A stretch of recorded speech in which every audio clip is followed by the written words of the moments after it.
Buenas tardes. Buenas tardes a todos. Hoy tenemos el gusto de tener a la doctora Gloria Ramos. La doctora Gloria Ramos es bacterióloga de la Universidad Colegio Mayor de Cundinamarca, especializada en hemostasia. También es epidemióloga de la Universidad de Rosario, especialista en docencia universitaria de la Universidad Nueva Granada, docente también de la Universidad Militar Nueva Granada y de la Universidad Nacional de las especializaciones de hemato-oncología pediátrica. Es directora científica del laboratorio H&H, consultora externa de hemostasia, líder del Comité Científico de Hemostasia Latam y actualmente es la vicepresidenta del grupo CLAP. En el día de hoy, la doctora Gloria nos va a hablar de la agregación plaquetaria, interpretación y recomendaciones. Y muchas gracias, doctora Gloria, por su tiempo y por brindarnos esta conferencia. Bienvenida. Muchas gracias. Bueno, buenas noches para todos los que se encuentran conectados. Muchas gracias por aceptar la invitación en esta reunión académica que hemos preparado para ustedes. Hemos escogido este tema que consideramos que es de mucha importancia, no solo para el laboratorio, sino también para ustedes como especialistas en esta área de hematología. Entonces, comencemos. Existen varios algoritmos para estudiar la hemostasia primaria y acercarnos a estos desórdenes funcionales de las plaquetas. Entonces, siempre se va a partir de una historia clínica para evaluar cuáles son esas manifestaciones que puede presentar el paciente, que muchas veces son muy evidentes: la equimosis, la púrpura, las petequias, gingivorragias. Y esta ya es una señal de alarma importante a considerar para estudiar la hemostasia primaria. Adicionalmente, las formas, sindrómicas, como por ejemplo la pérdida de la audición, condiciones de inmunodeficiencia, alteraciones de la función renal, de la función cardíaca, dismorfismos faciales, entre otras, y esto va a conllevar a que después de esa evaluación clínica podamos pasar a una ayuda diagnóstica muy importante, que es el laboratorio. Entonces aquí vamos a hacer un cuadro hemático con un recuento de plaquetas y aquí tenemos una opción de encontrar estas plaquetas disminuidas y pues estaríamos frente a un diagnóstico de una trombocitopenia, o por el contrario, esas plaquetas pueden estar ligeramente disminuidas o normales. Y en este caso vamos a hablar ya de unos desórdenes de la funcionabilidad plaquetaria que pueden ser heredados o adquiridos, y en este caso vamos a hablar pues de los que son, digamos, heredados. Y adicionalmente pues vamos a estudiar la patología más frecuente, la que tiene mayor prevalencia en este tipo de sangrados, que compromete tanto la hemostasia primaria como la secundaria, que es la enfermedad de von Willebrand. Entonces, aquí vamos a ver que existen algunos defectos de la funcionalidad plaquetaria que tienen que ver con la adhesión. En este caso estamos hablando, o podría estar dentro de este grupo de alteraciones, la enfermedad de von Willebrand, que en este caso pues obviamente el defecto será en esta proteína, la enfermedad de Bernard-Soulier, que el déficit o la alteración estaría dada en la glicoproteína 1B de la plaqueta. También podemos encontrar alteraciones en los gránulos plaquetarios, como pueden ser el desorden de pool de almacenamiento, desorden del mal funcionamiento de las plaquetas, como el síndrome de Quebec, que esta es una mutación que se da en el gen PLAU, que básicamente tiene que ver con es un activador plaquetario del plasminógeno tipo uroquinasa, y esta alteración pues va a causar tanto problemas en la funcionabilidad de las plaquetas, en la fibrinolisis, con compromisos serios en los pacientes, y adicionalmente pues algunas alteraciones en la vía de señalización. También encontramos problemas de agregación como el más común dentro de todos estos que son poco frecuentes, la trombastemia de Glassman, que es una alteración en la glicoproteína 2B3A, que es la misma integrina alfa-2B beta-3. Y aquí es un punto importante para que ocurra esta agregación, es decir, que se pueda unir plaqueta a plaqueta, necesitamos como de un ligando, y en este caso va a ser el fibrinógeno. Entonces siempre será importante correlacionarlo con otras pruebas y descartar también una afibrinogenemia. Trastornos de señalización plaquetaria, pues defectos en la interacción de los agonistas con los receptores plaquetarios como del ADP, del colágeno, y otros defectos de la señalización que tienen que ver con la movilización del calcio. Ya sabemos que el calcio juega un papel muy importante porque es un potente activación de todas las reacciones que no solo están relacionadas con la plaqueta, sino con toda la hemostasia. Defectos en la regulación del citoesqueleto de la plaqueta, aquí encontramos el síndrome de Wiskott-Aldrich, y defectos en la interacción de los fosfolípidos de membrana, y este es bien importante, aunque sí es raro también, pero no dejarlo a un lado, que es el síndrome de Scott. Aquí hay una mutación de una enzima que esta va a evitar la expresión de la fosfatidilcerina después de que ha ocurrido todos los procesos de adhesión, activación, y agregación y liberación de todo ese contenido granular. La plaqueta sufre un cambio conformacional donde expresa en su membrana la fosfatidilcerina, que es el fosfolípido de carga negativa, para que posteriormente se puedan ensamblar y puedan ocurrir todas las reacciones de la hemostasia secundaria. Entonces, si hacemos un PT y un PTT, por ejemplo, en este caso, pues lo encontraríamos normal porque es in vitro, y obviamente pues la curva de agregación también, pero de todas maneras, pues es un punto importante a considerarlo y a tenerlo en cuenta. Entonces, ¿con qué herramientas contamos para poder estudiar este tipo de alteraciones? Ya dijimos el cuadremático con el recuento de plaquetas y un frotis de sangre periférica que será supremamente importante, en especial en algunas patologías. Por ejemplo, en el Wiskott-Aldrich, que vamos a ver esas plaquetas muy pequeñas, o en el Bernard-Soulier, que vamos a ver una trombocitopenia y unas macroplaquetas. El tiempo de sangría, que aquí lo puse en rojo porque pues ya es una prueba recordada y nostálgica hace más de 25 años, el Colegio Americano de Patología, pues ya nos recomienda hacer esta prueba, no porque sea mala, ¿sí? Porque cuando se han hecho los estudios, cuando llegó el PFA, que digamos que este es como el tiempo de sangría automatizado, este analizador de la funcionabilidad plaquetaria es una prueba de tamización más de adhesividad, es quien reemplaza al tiempo de sangría, y cuando se hicieron los estudios par a par, digamos que mostraron una muy buena concordancia, siempre y cuando se los haga, sea hecho por una profesional especializada que pueda minimizar todas las variables que son dependientes del operador. Y por esta razón es que esta prueba ya no se hace, porque la verdad que tiene unos coeficientes de variación muy altos, muy poca especificidad, muy poca sensibilidad, y por esta razón pues hemos pasado a hacer el PFA, que es la prueba de adhesividad plaquetaria, que en pacientes con una alta probabilidad de tener alguna disfuncionabilidad como una enfermedad de von Willebrand, pues ha mostrado una excelente sensibilidad hasta de un 98%. Las curvas de agregación plaquetaria pues son el gold estándar, y a esas son las que nos vamos a referir porque son las pruebas que tenemos a disponibilidad en la mayoría de los laboratorios.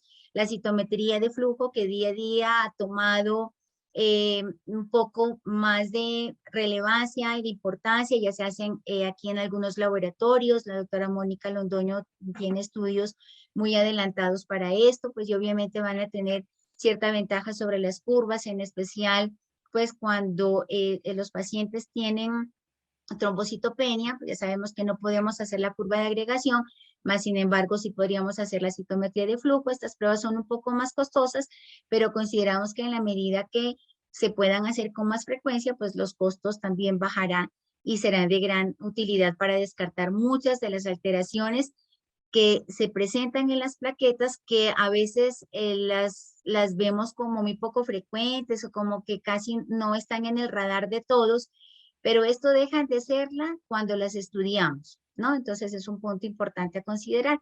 Y por otro lado, pues está la microscopía electrónica, que también la hacemos aquí en Colombia y que nos ayudará a descartar algunas alteraciones más estructurales de la plaqueta. Entonces, pues también tenemos, ahora vamos a ver con qué equipos contamos, con qué herramientas para poder evaluar estos desórdenes de la funcionabilidad plaquetaria. Entonces, aquí para resumir lo que dice en este artículo, pues tenemos varias metodologías y tecnologías actuales. La metodología, pues es la agregación por tramitancia. Los equipos que tenemos actualmente son aquí el AGRAN y tenemos ahora también la curva de agregación plaquetaria. Se hace en estos equipos donde podemos hacer los PTs, los PTTs. Este es el CA2500 de Siemens. Entonces, en la primera parte del listamiento del plasma rico, se hace de la misma manera para los dos equipos. La ventaja que este tiene es que colocamos aquí el plasma rico, hacemos las diluciones y al interior pues ocurre y hace todas las gráficas. Este digamos que es un poco más automatizado, este semi-automatizado, porque aquí tenemos nosotros que hacer, aquí en el Agran tiene este equipo 4 canales, que es donde van los tubos de vidrio, donde llevamos el imán, donde tenemos que hacer nosotros, pipetear manualmente ese plasma rico en plaquetas, más los 25 microlitros de los agonistas para obtener aquí la curva de agregación plaquetaria. Los agonistas que tenemos disponibles aquí en Colombia son el ADP, la epinefrina, el colágeno, la ristocetina y el ácido araquidónico. Y las concentraciones, estas son las concentraciones y esta es una de las recomendaciones muy importantes porque son las concentraciones que recomiendan las guías internacionales. Y fíjense ustedes si revisan la guía del CLSI, que es la de los estándares internacionales de laboratorio clínico, la H58, que es publicada en el 2008, y otras guías que más adelante les voy a mencionar, nos muestran claramente la importancia de evaluar las concentraciones con las cuales nosotros estamos haciendo las agregaciones plaquetarias. Y estas concentraciones son las concentraciones mínimas en las cuales una persona normal puede agregar. Concentraciones más altas, la verdad, pues no son recomendables porque pierde toda utilidad el poder encontrar algún tipo de alteración en la funcionabilidad plaquetaria. Entonces, espero que lo tengan muy presente porque desafortunadamente hace más de 7 años que se hizo la estandarización la hicimos en el Hospital Militar y fue un estudio poblacional porque utilizamos, la idea era tomar 120 pacientes, llegamos a 96 porque el resto por diferentes situaciones se tuvo que excluir, pero sí es un número considerable donde nos permitió garantizar que estas concentraciones pues son las mínimas con las cuales pueden agregar estos sujetos normales y van acorde a los lineamientos y las recomendaciones de guías internacionales y de expertos. Entonces aquí, bueno, esta diapositiva la traje para que miráramos pues la citometría de flujo y la gran utilidad que puede tener a tratar de investigar algún tipo de alteraciones o complementar de pronto las que hacemos por agregometría plaquetaria. Y aquí están pues todos los CD41 que va a evaluar la integrina 2B, el CD61, la integrina B3 o la glicoproteína 3A. Y para el Bernard-Soulier, pues el CD42A y B. Entonces, veamos ahora cuáles son los protocolos que tenemos o que nos ordenan para que podamos realizar estas pruebas en el laboratorio. Entonces, están los protocolos de trombopatías para evaluar los sangrados, y aquí los agonistas que vamos a utilizar son el ADP, la epinefrina, el colágeno, la ristocetina y el ácido araquidónico, el RIPA, que es la agregación plaquetaria inducida por ristocetina para descartar una enfermedad de von Willebrand tipo 2B, y utilizamos como agonista la ristocetina a una concentración de 1, 2 y 0,5 miligramos.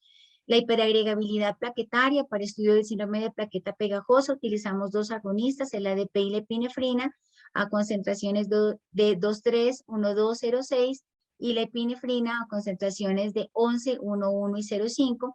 Y en algunas oportunidades para monitorear antiagregantes plaquetarios, podemos utilizar, si el paciente tiene un diagnóstico, se ha hecho un diagnóstico de hiperagregabilidad plaquetaria, pues podemos, y el paciente está recibiendo aspirina, se puede monitorear también con estas curvas, o si el paciente está recibiendo clopidogrel, por ejemplo, podríamos utilizar el ADP, y o también podemos utilizar el PFA con el P2Y12, que lo podemos hacer, y también pues existen otro tipo de equipos donde podemos hacer este tipo de monitorización de estos antiagregantes, como pueden ser, por ejemplo, en la tromboelastografía. El tromboelastógrafo también hace el mapeo plaquetario utilizando el ADP y utilizando el ácido araquidónico, y nos da el porcentaje de plaquetas que están inhibidas y el porcentaje de plaquetas que están funcionales. Entonces tenemos varias herramientas para poder hacerlo. También contamos con el Multiplate, que es un agregómetro plaquetario que maneja, o sea, hace por sangre o la muestra es sangre total, y que esta me va a permitir, o digamos que este equipo está, y los reactivos que tienen, las concentraciones, están dadas para monitorizar estos pacientes que pueden estar antiagregados. Entonces, pues las fortalezas y las debilidades de esta agregometría plaquetaria por transmisión de luz, pues son las que vamos a ver ahora en las siguientes diapositivas. Entonces, los principios de la agregometría, pues la transmisión de la luz es directamente proporcional a la agregación plaquetaria.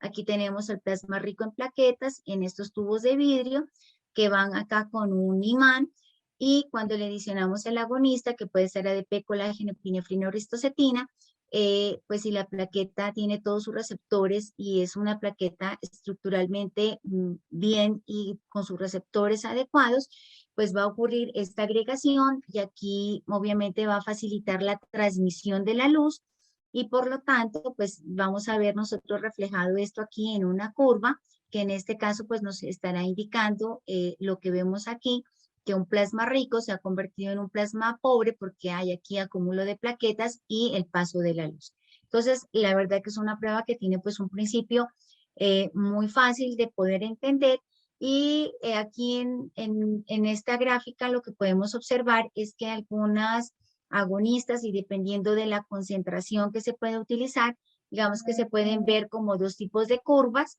una que tiene una primera fase y otra una segunda, aquí una curva de agregación que puede ser reversible, y la segunda fase que es la irreversible, que quiere decir que la plaqueta pues ya se ha degranulado completamente. Entonces, estas son las recomendaciones de las guías, como yo les había contado, las del CLSI están publicadas en el 2008. Estas, pues, no me gustaron mucho, y fue las que se utilizaron, o las que utilizamos para poder estandarizar las concentraciones de los agonistas. ¿Y por qué seleccioné esta guía, aparte de las recomendaciones que da el CLSI?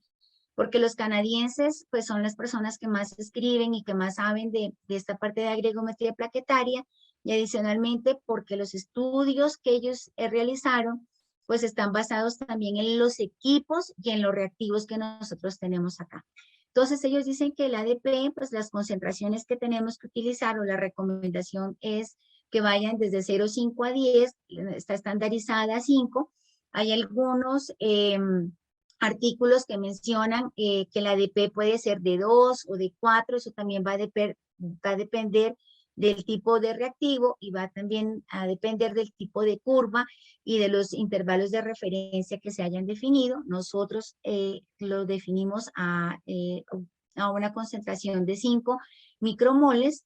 El colágeno, que anteriormente, bueno, aquí anteriormente hace muchos años utilizamos el ADP a una concentración de 10, ahora ya es de 5. El colágeno hace mucho tiempo también nuestra concentración era de 10. Las guías dicen que las recomendaciones es que vaya de una concentración de 1 a 5. Nosotros la tenemos estandarizada a 2 microgramos. La epinefrina de 0,5 a 10. Anteriormente, imagínense, utilizábamos una concentración de 300 micromoles, que eso es una tonelada. Y ahora ya utilizamos una concentración de 10. El ácido araquidónico, que puede ir de 0,5 a 1,6. La concentración que tenemos estandarizada es de 1,5 y la ristocetina, pues que la verdad no ha cambiado. Para quienes aún no han estandarizado estas concentraciones, pues la recomendación es que cojan 40 sujetos sanos y puedan hacer este tipo de estudios para que puedan empezar ya a realizar sus curvas de agregación plaquetaria de esta manera. Entonces veamos ahora cuáles son los agonistas y cuál es el mecanismo de acción. Entonces el ADP pues se libera de los gránulos densos, actúa con otros agonistas unidos al P2Y1 y P2Y12. La epinefrina se une a los receptores alfa-2 adrenérgicos de la superficie de la plaqueta y inducen una primera agregación que es reversible y de esta manera pues se permite la exposición de los receptores del fibrinógeno y la inhibición de la adenilciclasa. Y la segunda curva o el blanco o el target para que se pueda liberar el ADP de los gránulos densos y se sintetice ese tromboxano A2. Es un agonista débil que no está asociado a cambios en la forma de la plaqueta, que puede dar respuestas parciales y reversibles. Entonces este pues va a ser un buen indicador de saber si mi paciente está o no recibiendo o está tomando, por ejemplo, ASA. El colágeno, entonces en la matriz subendotelial extracelular se une a la glicoproteína 6, a la glicoproteína 1A, 2A. El receptor de la glicoproteína 6 es el responsable de la activación plaquetaria y obviamente pues va a permitir la liberación del ADP y del tromboxano A2 y de la movilización del calcio intraplaquetario. La ristocetina, como saben ustedes, es un antibiótico y este se utiliza como agonista porque va a permitir un cambio conformacional de la proteína del von Willebrand y esto va a promover la interacción con la glicoproteína 1B de la plaqueta favoreciendo la agregación. Y el ácido araquidónico, pues que es metabolizado por la vía de la ciclooxigenasa a tromboxano A2, el cual es liberado de las plaquetas activadas y es rápidamente metabolizado en el plasma. Entonces, ya para entrar un poquito más a la parte de laboratorio, aquí hay unas recomendaciones importantes que las deben de tener en cuenta, no solo los que trabajamos en los laboratorios y hacemos estas pruebas, sino ustedes, los médicos, quienes ordenan y pueden dar algún tipo de recomendaciones a los pacientes, de tal manera que cuando lleguen al laboratorio no los tengamos que devolver, que puedan cumplir con todas las condiciones, que podamos tomar una buena muestra y de la calidad de la muestra, pues también va a depender de la calidad de los resultados. Y recordemos que en esta fase preanalítica es donde más errores cometemos y la preocupación es que el porcentaje es muy alto porque hay mucha literatura que ya nos menciona que el porcentaje de error cuando no hay un control y una estandarización en estos procesos puede ir hasta un 70%. Entonces, definir los protocolos, a veces en las órdenes simplemente recibimos curva de agregación plaquetaria, pero ¿con qué protocolo? ¿Qué quieren estudiar? ¿Están sospechando de un von Willebrand? ¿Será que quieren una RIPA? ¿Será que, bueno, es una curva para estudiar un sangrado? Entonces es la curva de sangrado, digamos, la de trombopatía, o al contrario, el protocolo que pueden querer es para evaluar una hiperagregabilidad plaquetaria. Entonces, esto es muy importante. Aquí están los CUPs actualizados para quienes lo puedan visualizar. La toma de muestra debe ser limpia y sin trauma. ¿Por qué? Porque los plasmas hemolizados son una causa de rechazo. Cuando la muestra no guarda proporción sangre anticoagulante, pues es una muestra que desafortunadamente también la debemos rechazar. ¿Por qué? Porque recordemos que la función del citrato es quelar el calcio y cuando uno quela ese calcio, pues la plaqueta va a estar inactiva, va a estar en reposo y no va a haber activación. pero cuando se pierde esa proporción sangre anticoagulante, pues fácilmente vamos a encontrar una activación de la plaqueta, de tal manera que cuando centrifuguemos y obtengamos ese plasma rico en plaquetas, pues los resultados que vamos a obtener no son los ideales para poder averiguar qué tipo de alteración puede tener el paciente. El torniquete, el uso del torniquete es una banda, no es el guante, y ese torniquete no puede durar más de 1 minuto en el brazo del paciente. Todo esto también enfocado a evitar el trauma, a evitar plasmas embolizados y a evitar también que haya una activación de todos los componentes celulares de la hemostasia. En cuanto al transporte, no se debe hacer por sistema neumático porque obviamente pues van a activar y van a generar hemólisis dada la gran velocidad en la cual se puede transportar esta muestra. Se debe llevar al laboratorio a temperatura ambiente entre 20 y 25 grados centígrados en posición vertical y lo más pronto posible, ya que la estabilidad de la muestra es de 4 horas. Condiciones de rechazo, plasmas hemolizados, las muestras que no guarden esa proporción sangre anticoagulante y los plasmas quilosos, porque estos equipos, cualquiera que sea que trabajemos con el CA 2500 o el agregómetro plaquetario, el AGRAM, estos equipos no son contadores hematológicos. El plasma rico en plaquetas lo obtenemos por una centrifugación a bajas revoluciones por poco tiempo. Y el equipo no puede diferenciar si ese color turbio es por el número de plaquetas o efectivamente es porque el plasma está lipémico o quiloso. Aquí hay algunas recomendaciones que estas ustedes están modificadas y tomadas de las guías de la Federación Mundial de Hemofilia, donde también hay un capítulo para la agregación para los estudios de la hemostasia primaria, de la agregación plaquetaria. Estas fueron publicadas en el 2010 y aquí le realicé algunas modificaciones para tener en cuenta algunas variables importantes a considerar.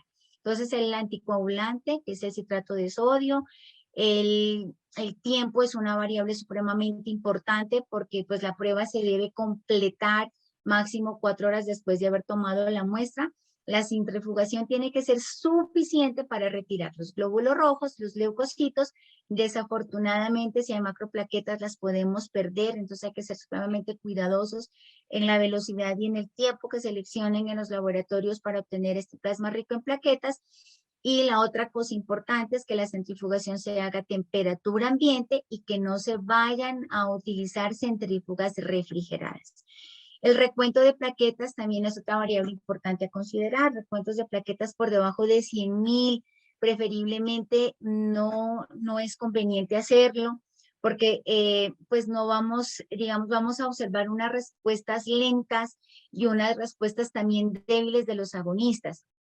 Cuando el paciente pueda tener un recuento de plaquetas mayor a 1.000.000 por milímetro cúbico, en este caso se debe hacer una dilución y la recomendación es que se haga con una solución fisiológica como la solución salina, que no se utilice el plasma pobre en plaqueta del mismo paciente, sino utilicemos solución salina para llevar a un recuento de plaquetas entre 200, 400,000 por milímetro cúbico para que podamos hacer y procesar esta muestra de la manera más correcta y más adecuada.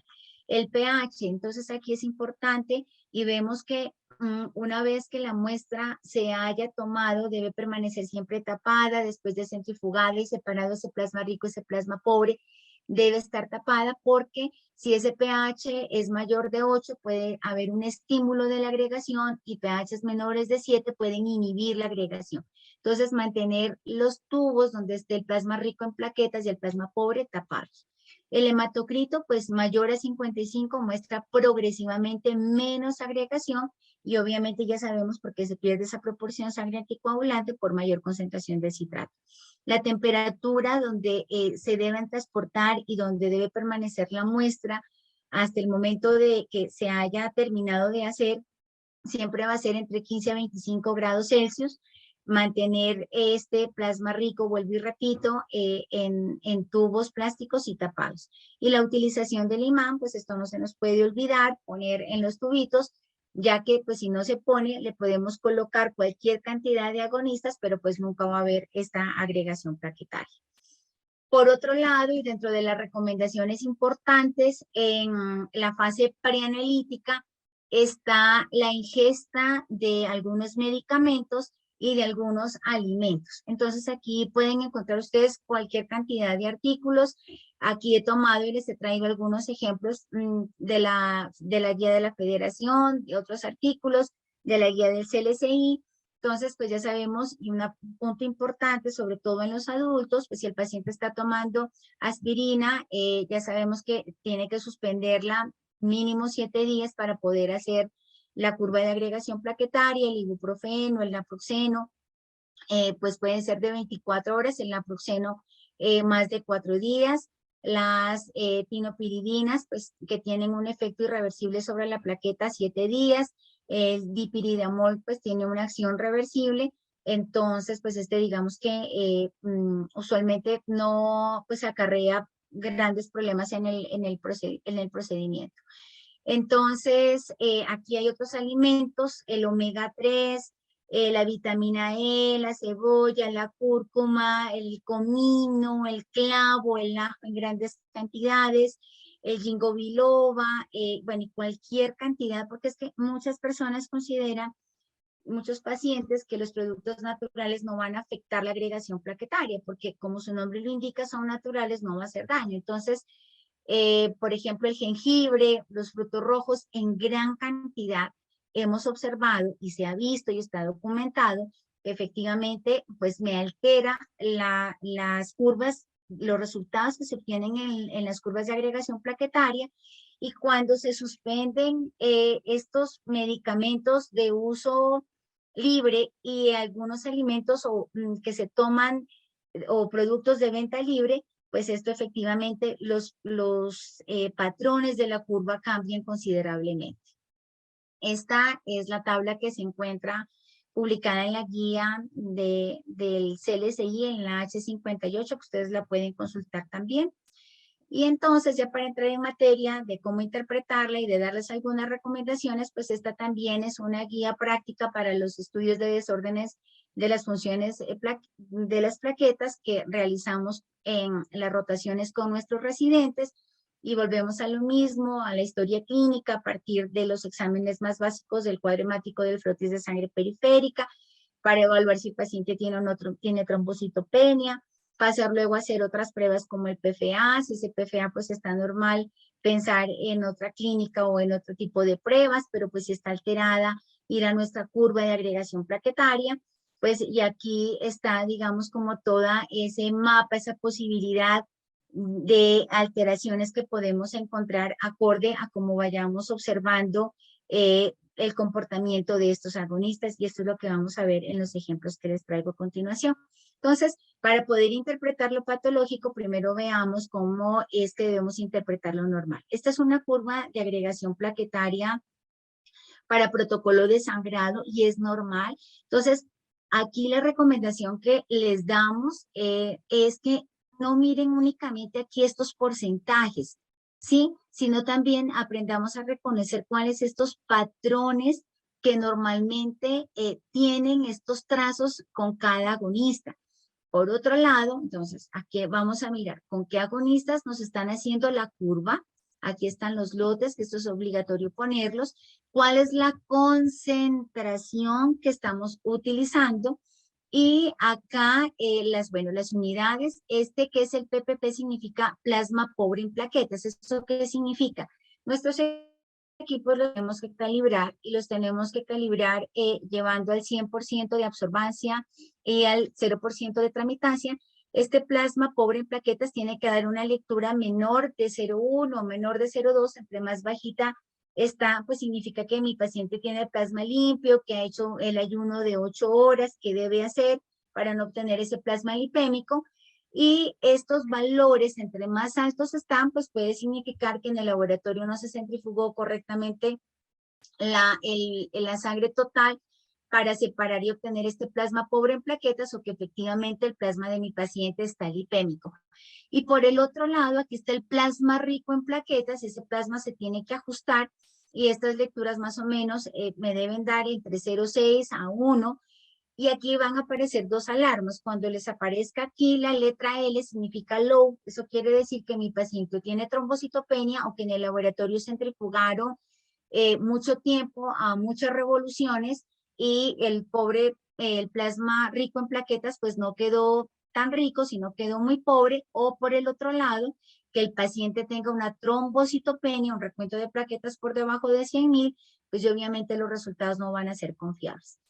Entonces, aquí ya tenemos, esos son los patrones normales de una curva. Fíjense, aquí la que está en azul es la del colágeno, y aquí vemos un periodo de latencia, digamos, donde aquí está reconociendo cuando le adicionamos el colágeno, este receptor de la glicoproteína 6, y aquí es como la serie de reacciones que ocurren al interior de la plaqueta para que posteriormente ella se pueda degranular y sacar todo ese contenido. Y este es el patrón típico. Esta que está aquí en rojo corresponde a la epinefrina. Ya habíamos dicho que era un agonista, digamos, lento, por eso es este patrón de este tipo de curva. Y no olvidarnos que pues siempre tenemos que poner el ácido araquidónico, porque esta también aquí más adelante vamos a ver algunas alteraciones considerables que a veces las dejamos a un lado por desconocimiento. Situaciones especiales que podamos encontrar. Fíjense ustedes acá, lo que vemos es que este plasma pobre está en 0,4, que es altísimo. El plasma rico está aquí en 1,6, 1,5. Entonces, esto, digamos que lo que me está mostrando es que el paciente tiene un plasma muy lipémico, casi quiloso, y obviamente, pues fíjense ustedes, los patrones de las curvas, pues no van a ser los mismos, y obviamente la interpretación de los resultados, pues en este tipo de situaciones no será la mejor. Se hacen este tipo de observaciones para que se pueda, digamos, con el paciente orientarlo de dos maneras. Si no ha hecho la dieta, que la haga correctamente y que vuelva para nuevamente tomarle la muestra, pero si ha hecho la dieta, pues obviamente quiere decir que ya tiene otro tipo de implicaciones en las cuales pues ustedes darán las recomendaciones más asertivas frente a esto. También, fíjense ustedes que aquí tiene 1,3 de plasma rico en plaquetas, y vean cómo cambian acá también los patrones de las curvas, y obviamente pues aquí se hace la observación del plasma lipémico para que se pueda interpretar con mucha precaución este tipo de resultados. Aquí, al contrario, vemos un plasma, digamos que no es tan rico en plaquetas. Aquí la doctora Marta Gamboa nos hace la observación y dice, correlacionar el resultado teniendo en cuenta el recuento actual de plaquetas. Fíjense que este paciente tenía menos de 100.000 plaquetas, se obtuvo el plasma rico en plaquetas sin centrifugar para tratar de concentrar ese mayor número de plaquetas, pero vean ustedes lo que obtenemos. Y este patrón, aquí una ADP de 15, una epinefrina de 15, un colágeno de 4,7, una ristocetina de 31, pues que en realidad no es absolutamente diciente de nada, ¿no? Entonces aquí la recomendación es hacer esta curva de agregación plaquetaria, pues digamos tiempo después de que podamos obtener un mejor recuento de plaquetas. Acá veamos este patrón de esta curva que es típico de un Bernard-Soulier o de una enfermedad de von Willebrand, porque aquí vemos que es normal con ADP, con epinefrina, con colágeno, con ácido araquidónico, pero vemos, fíjense ustedes, esta rayita café, acá la ristocetina tiene 3,6. Cuando tenemos un patrón en estas condiciones, pues digamos que hay dos opciones que pueden ser el Bernard-Soulier o un von Willebrand, que puede ser un von Willebrand severo o un von Willebrand tipo 3, que es donde podemos ver este tipo de patrón. Y aquí la recomendación, digamos, para descartar estas dos patologías, en el caso del Bernard-Soulier, pues será el cuadro hemático, un buen flotes de sangre periférica, porque aquí vamos a ver macroplaquetas y trombocitopenia, o un von Willebrand, pues aquí ya hacemos el perfil de pruebas de la actividad y la dosificación del factor octavo y el antígeno para seguramente hacer un diagnóstico de un von Willebrand tipo 1 severo o un tipo 3. Aquí una curva de agregación, un patrón típico de una trombastenia de Glassman.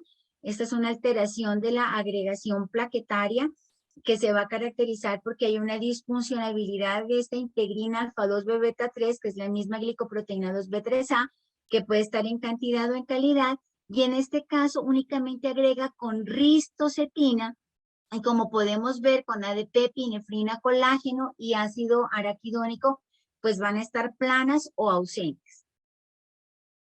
Aquí, bueno, este es lo mismo que mostraban los que están en azul, son normales, los que están aquí en rojo son los patológicos, y básicamente yo también traje esta diapositiva porque fíjense ustedes que cuando no se utilizan las concentraciones de los agonistas, las que son, pues jamás vamos a poder identificar un tipo de alteración en la funcionabilidad como estas, y los podemos confundir con otras, como puede ser, por ejemplo, alguna alteración del pool de gránulos o pool de almacenamiento por las concentraciones tan altas que estamos utilizando nosotros de los agonistas, pero nos estamos privando de hacer un excelente diagnóstico como es el tan fácil y tan rápido como es en este caso la trombastenia de Glassman.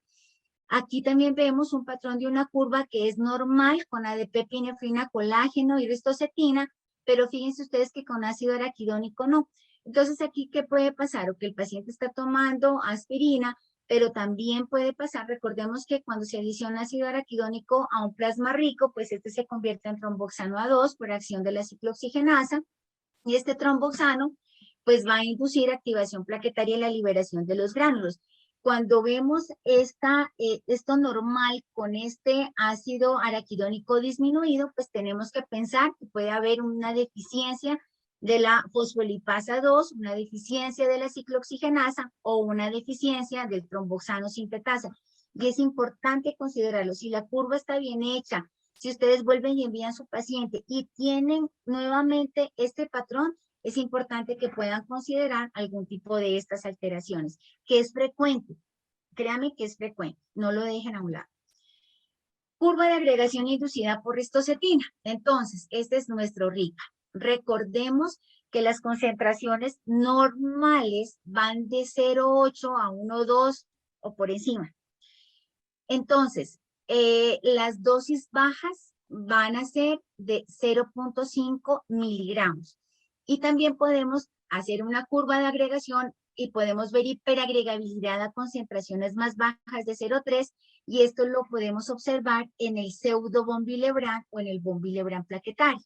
Entonces, lo normal es que yo tenga y agregue en concentraciones mayores de 0,8, y yo lo puedo encontrar disminuida o ausente en las alteraciones severas de von Willebrand, generalmente alteraciones cuantitativas o cualitativas, excepto en el 2B. O este patrón que ya lo vimos, que puede ser muy propio de la enfermedad de Bernard-Soulier. Las concentraciones bajas, entonces el RIPA lo hacemos a 2 concentraciones de 1,2 y 0,5 para poder descartar un von Willebrand tipo 2B, y concentraciones más bajas, como ya les dije, donde se ha observado una respuesta, un estímulo de agregación, que es en el pseudo von Willebrand o el von Willebrand plaquetario. Aquí vemos estos patrones que todavía los mandan y que consideramos que no son importantes, porque fíjense ustedes que una concentración de 1, 2, 0,9 y 0,5, pues la de 1, 2 y 0,9 son muy similares, que esto va acorde a lo que nos dicen las guías. Por lo tanto, la recomendación que nosotros hacemos desde el laboratorio es que para el estudio del RIPA lo ordenen simplemente como una concentración de 1, 2 y 0,5, porque aquí lo que vemos es un patrón normal y este RIPA lo interpretaríamos como negativo. Aquí no observamos hiperagregabilidad a concentraciones bajas. Es importante lo que les decíamos, y está también esta gráfica, me decía la doctora Marta, lleve esta gráfica porque para los médicos va a ser importante. Fíjense que el patrón de esta curva no es similar, no es parecida a esta. Y esto también aquí nos está indicando que algo puede haber. Y efectivamente, cuando a este paciente le dosificamos la actividad y el antígeno y el factor octavo, era un von Willebrand tipo 2, tenía una alteración cualitativa. Entonces, estos patrones también nos pueden guiar, así estén aparentemente normales, porque tiene acá, fíjense, 62.9, pues algo también nos está llamando, nos está buscando.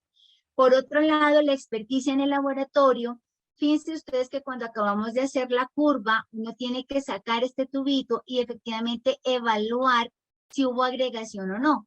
Y aquí que vemos que hubo un error, que lo hicimos a propósito para poder ver que cuando no se dispensa correctamente los 25 microlitros, ya sea de ristocetina, que es en este ejemplo que hicimos, o de cualquier otro agonista, pues vamos a ver estas curvas planas. Fíjense ustedes acá, que es con la ristocetina de 1,2 y de 0,5. Al corregir esto, fíjense ya cómo cambia. Aquí hay agregación, mientras que si hubiéramos dejado esto así, hubiéramos informado, se hubiese informado una ristocetina de 1,2 y 0,5 planas. Y esto obviamente ya a ustedes les cambia todo el panorama de lo que sospechan de su paciente. Estos patrones que aquí vemos que están planas, de ristocetina de 1,2 y de 0,5, pues obviamente serán totalmente concordantes cuando hacemos las mediciones del perfil de pruebas al observar y ver que este pues es un von Willebrand tipo 3. Acá, esta diapositiva, bueno, la trajimos para que ustedes puedan observar bueno, este es un perfil normal. Y aquí lo que vemos es un perfil que, fíjense, también esto no es normal, este comportamiento de esta ristocetina. Este es otro ejemplo muy similar al que anteriormente les mostré. Y este también era un pacientico que es un von Willebrand tipo 2. Las curvas de hiperagregabilidad, empezamos con lo normal. Lo normal, ya vemos nosotros que para los estudios de hiperagregabilidad utilizamos epinefrina y ADP, estos agonistas a concentraciones muy bajas. ¿Qué es lo normal? Que las vea planas, que esto es un sujeto normal. Y que mi paciente tenga hiperagregabilidad, que vemos que a estas concentraciones tan bajas, en las cuales un sujeto normal no debe agregar, aquí hiperagrega, y obviamente pues esto ya correlacionado con la historia clínica, con los antecedentes del paciente, ustedes podrán definir si es una plaqueta hiperreactiva o secundaria a otro tipo de condición que pueda tener el paciente o efectivamente estar frente a un síndrome de plaqueta pegajosa. Y ya para llevarnos a casa, digamos, 3 recomendaciones importantes. Las órdenes que nos llegan al laboratorio, pues tienen que tener unos protocolos muy claros, deben ser con protocolos claros, garantizar el cumplimiento de las condiciones preanalíticas de nuestros pacientes, una toma de muestra limpia. Por eso es que la recomendación es que generalmente estas pruebas se hagan en el laboratorio donde se vayan a procesar, ojalá no se tuviesen que remitir para evitar cualquier de estos errores del transporte. Profesionales capacitadas para procesar e interpretar correctamente los resultados y una comunicación con el médico tratante, pues son las mejores recomendaciones y los mejores mensajes que podemos llevarnos a casa. Eso era todo lo que tenía para contarles. Si tienen alguna pregunta, pues quedo muy atenta y de antemano gracias a CHOP por la invitación y gracias a ustedes por acompañarme en la noche de hoy. Muchas gracias, doctora Gloria. Muy completo e importante todas las anotaciones hechas en la noche de hoy. Acá nos dice el doctor Héctor Hendler de Argentina, hematólogo, que él trabajó desde el año de 1968 con los primeros agregómetros de Born. Nos hace ese comentario. Acá nos dice la doctora Dunia Castillo que cómo puede interpretarse un RIPA disminuido a concentración de 1.2. Entonces, es que el RIPA 1,2 es la concentración normal o es la mínima concentración en la cual las plaquetas se agregan. Siempre que se haga un RIPA, yo tengo que mirar cómo está en la concentración normal para poder interpretar cómo está en la concentración más baja. Es decir, la interpretación se hace es con la concentración de 0,5, porque obviamente en la de 1,2 es donde yo espero que haya agregación. En la concentración de 0,5 es donde yo espero que mi sujeto normal no agregue, en la concentración de 0,5. Pero si yo veo una agregación por encima de 30% en la concentración de 0,5, yo ahí ya puedo decir que efectivamente hay esa hiperagregabilidad plaquetaria. Pero el 1,2 siempre se va a tomar como punto de referencia. Fíjese usted que en los casos que yo le puse, si yo no tomo el de 1,2 y solo hago la de 0,5, habían en los dos que estaban bajitos, ¿cierto? Igual ella tenía buena hemoglobina, tiene si está esa bajito la de taquicardia 1,2, ahí. pues entonces ya lo que me está indicando es que puede ser un von Willebrand tipo 3 o un 1 severo o un Bernard-Soulier. ¿Sí, doctora Natalia?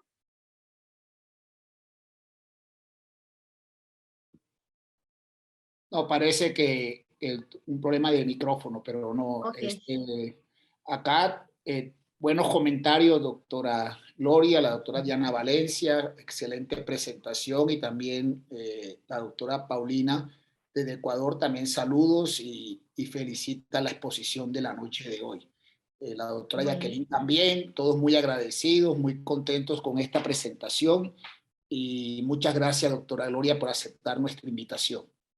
No, a ustedes, muchas gracias por la invitación, gracias a todos los que están acá conectados y nos están acompañando. Doc, pero me quedé pensando, el comentario que hizo el doctor de Argentina era relacionado con que él también trabaja con esta prueba para evaluar la funcionabilidad de las plaquetas. No sé si el doctor Héctor nos quiere compartir, si está todavía acá para que nos pueda compartir un poco su ¿Tu experiencia?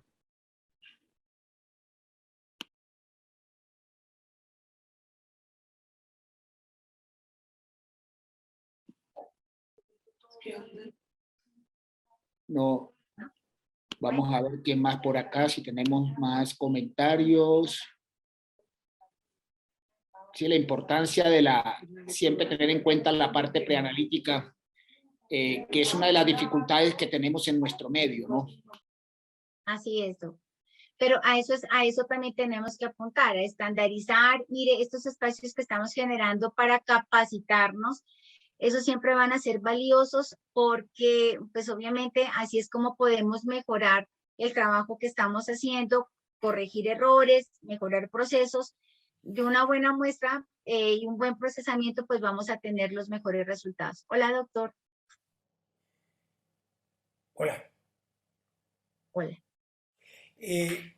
Sí, yo les quería comentar, si ustedes tienen alguna experiencia en el estudio de agregación plaquetaria en pacientes que cuando se prepara el plasma rico en plaquetas para aplicación clínica o quirúrgica, si tienen alguna experiencia en el estudio funcional antes del uso del plasma rico en plaquetas para aplicación en medicina estética, en traumatología.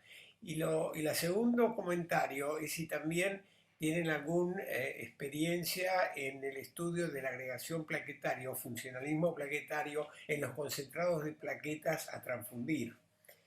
Es decir, no solamente en el número de plaquetas, sino también si esas plaquetas están funcionalmente activas como referencia para que estén realmente funcionalmente activas y tengan su función en la hemostasia, ¿no? El paciente. Bueno, Doc, con relación al plasma rico en plaquetas, nosotros preparamos plasma rico en plaquetas para cirugía maxilofacial, en algunos pacientes en condición de hemofilia, la verdad con excelentes resultados, ¿no? Aparte, pues obviamente de lo que usted comenta de la parte estética. Si se prepara, la verdad que es una manera pues muy fácil de poder obtener este tipo de plasma. Se citan a los pacientes el mismo día que se va a hacer la aplicación. Se prepara, si la aplicación o la cita del paciente es a las 2 de la tarde, se cita al paciente al mediodía, antes de que él haya almorzado. Se toma la muestra, se hace una buena centrifugación, se entrega el plasma rico en tubos plásticos estériles. Utilizamos como activador la trombina o el cloruro de calcio, y la verdad que hemos tenido excelentes resultados tanto para maxilofacial como en nuestros pacientes en condición de hemofilia y otras alteraciones adicionales también.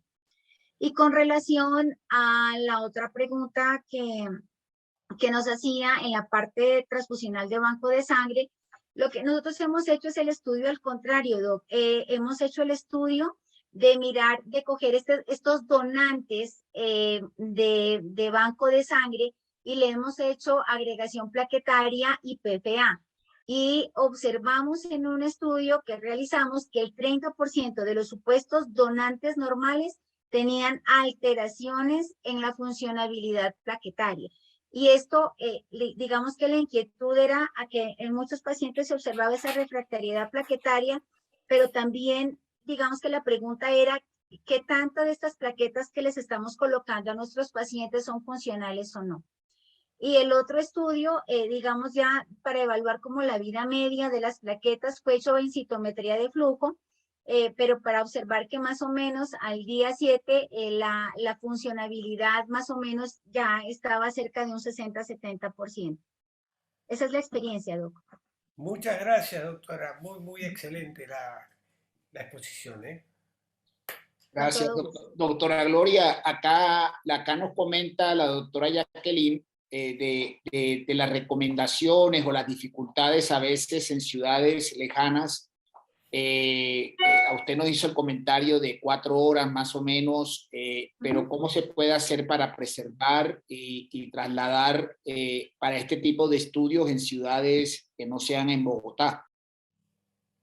Doc, la recomendación sería trasladar al paciente, porque la muestra es muy difícil lograr la estabilidad en términos de que las plaquetas se activan con mucha facilidad, ¿no? Entonces, digamos que el movimiento brusco, la temperatura y el tiempo juega en contra en este tipo de casos. Entonces, la recomendación, cuando eso vaya a pasar, lo ideal es que el paciente se pueda trasladar desafortunadamente a otra ciudad.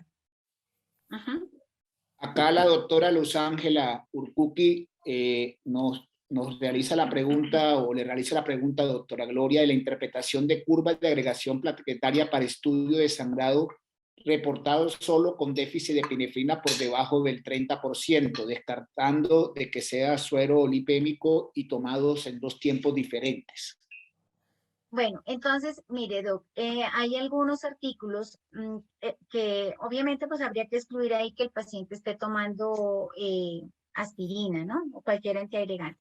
De lo contrario, hay mucha literatura que refiere, como este es un agonista débil, que hay cierto porcentaje de la población que siendo normal puede tener niveles bajos con epinefrina. Entonces, si no hay una manifestación clínica adicional que me pueda de alguna manera comprometer esa alteración en la hemostasia primaria, hay un porcentaje de sujetos normales que tienen disminución con epinefrina y que no están asociados a ninguna disfuncionabilidad plaquetaria. O sea, eso obviamente garantizando condiciones de fase preanalítica y de todo lo que ya hablamos.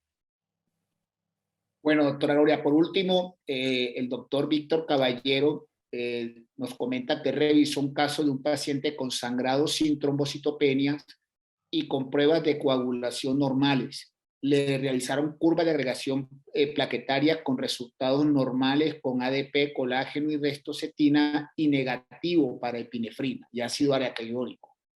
Que si le podría dar algún consejo sobre la interpretación de este resultado.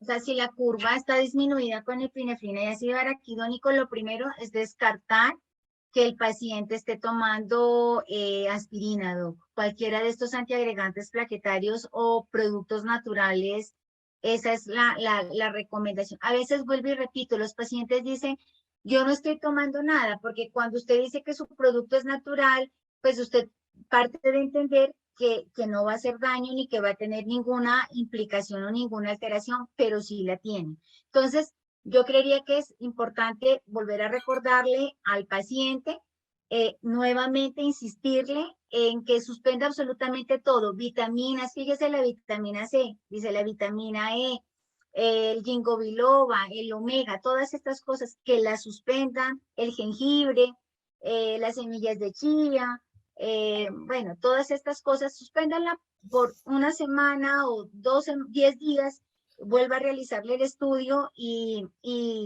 vamos a mirar. Y de hecho, pues si ya, digamos, se han evaluado y se han quitado todas estas variables, pues entonces ahí sí ya habría que mirar alguna alteración de la vía de la ciclooxigenasa, la adenyl-ciclasa, el tromboxano, etcétera.